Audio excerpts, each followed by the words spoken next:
I would say for like that early stage, right? So this means that like they're really heel dominant. Their center of gravity is like too far back. They're braking all the time, right? And you can kind of sometimes see people like, do a big kick out and have like, just walk and land so far in front of themselves all the time. They're usually like in excessive thoracic extension. I do a lot of like eye testing to kind of see, and now again, give me a little picture of like what's going on underneath the hood.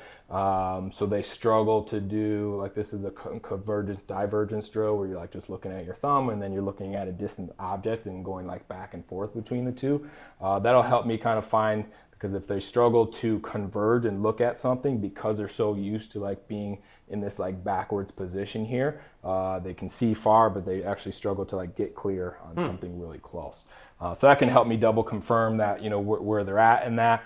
And then a lot of low back pain because I'm really tight through their erectors, the suboccipitals muscles in the back of your skull that, you just tend to rub on all the time. It's because they're always on trying to create some sort of stability. So I see a lot of jumpers knee issues because super quad dominant movers there really struggle to get into the posterior chain. And then proximal hammies. Anybody that's kind of had repeated upper hammy pulls, they're most likely kind of stuck, if you will, in this early phase. So I like to go to like a heels elevated variation.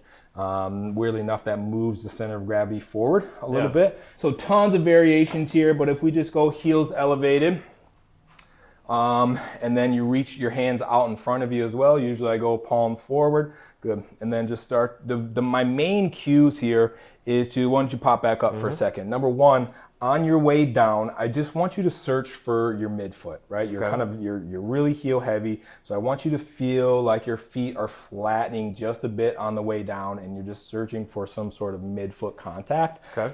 And on your way down, I also want you to just try to do a really gentle inhale into the upper back. Okay. Good.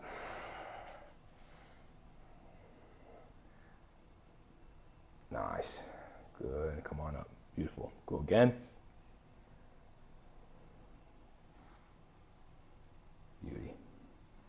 And up. Nice. Yeah, that the heels elevated kind of makes the pelvis shift forward a little bit, opens up, kind of reduces the dorsiflexion like demand, right? It opens up the front of the ankles so my knees can drop forward a little bit more, pelvis can move forward, and I can get deeper into that IR, right? Like that was a pretty deep squat. That was pretty good. Take these heels away. Good.